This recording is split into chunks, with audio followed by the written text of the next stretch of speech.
Joining us now is Wendy Sherman, former Deputy Secretary of State. Wendy also led the U.S. negotiating team from 2011 to 2015 on an agreement that limited Iran's nuclear activity. Wendy, it's great to have you on the show. First of all, I mean, how much credence do you put in this reporting? Does it sound realistic that Iran would be trying to push the U.S. to come to the table at this point? Well, I would not be surprised if Steve Witkoff and Foreign Minister Araghchi haven't been in touch with each other. That would not surprise me. And the Wall Street Journal article seems to imply that through intermediaries, particularly to Arab states, they've urged a ceasefire. Now, they've said they would offer more flexibility, but I doubt seriously that Iran is ready to give up any enrichment capacity whatsoever. But I certainly prefer diplomacy over the situation that we have now, which is not in anybody's long-term interest. We all don't want Iran to have a nuclear weapon. The question is, how do you get there? And I think if we stay where we are right now, this fight between Israel and Iran, and Israel certainly has a right to defend itself, could go on for some time. And that's not good for stability. That's not good for oil prices. That's not good for economic stability in the world. So do you see it as realistic, though, that Iran would agree to something that Israel would agree to when it comes to nuclear disarmament? Well, I think that Prime Minister Netanyahu, with full support from opposition parties in Israel, believes that he is onto something now to try to force Iran to agree to dismantle its entire program. I think that there's no question that what Israel's doing is quite punishing to Iran, not only the decapitation of its military leadership, but also doing some degrading of the nuclear facilities, though the most extensive facility is underground at Fordo, and Israel cannot take it out without the United States' help. We have the bomb that will do that. We have the aircraft that can deliver it.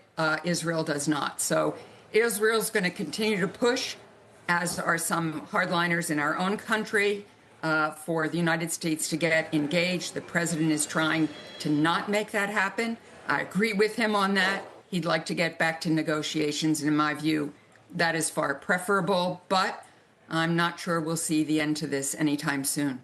Well, yeah, if Israel is demanding the cessation of all uranium enrichment by Iran, do you think that that is a goal that could be reached?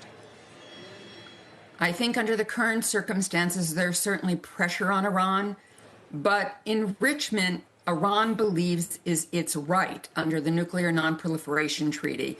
Other countries, including some European countries, would agree with that. The United States does not believe that it is a right. Neither Democratic presidents nor Republican presidents have believed that. What President Obama did in the Joint Comprehensive Plan of Action, which I helped to negotiate, said that Iran might be able to maintain some very, very low-level enrichment under very extensive verification and monitoring by the International Atomic Energy Agency. That deal was working until, of course, in 2018, when President Trump decided to exit. Now we are where we are.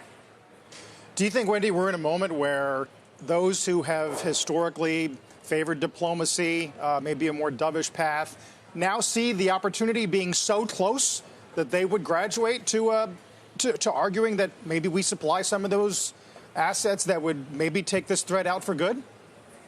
Carl, I think that certainly there's this wish we all have for Iran not to have this capacity at all. That said, if the United States gets engaged in taking out Fordo, helping to get to the underground of Natanz, which Israel has only been able to degrade the on-ground part of Natanz, but not the underground enrichment capability. Without the U.S., it's not going to be possible. And if we get engaged, then I think diplomacy is off the table for quite some time. I think that you will see a lot of instability in the Middle East. You may see Iran then take actions like trying to close the Strait of Hormuz. They have cyber capabilities. They have landmine capabilities. They have terrorism capabilities. So I think it's a very dangerous step to take. President Trump, I agree with him in this, is trying to be cautious about taking that step. But I certainly understand the impulse to think that one could get rid of this capability once and for all. The risks, however, are quite great. I also find myself agreeing with President Trump. If it is true that he told Israel not to take out the supreme leader when Israel had a chance to do that, because I think that all Muslim nations would have had to rise up against us being part of an assassination of a leader of a sovereign country.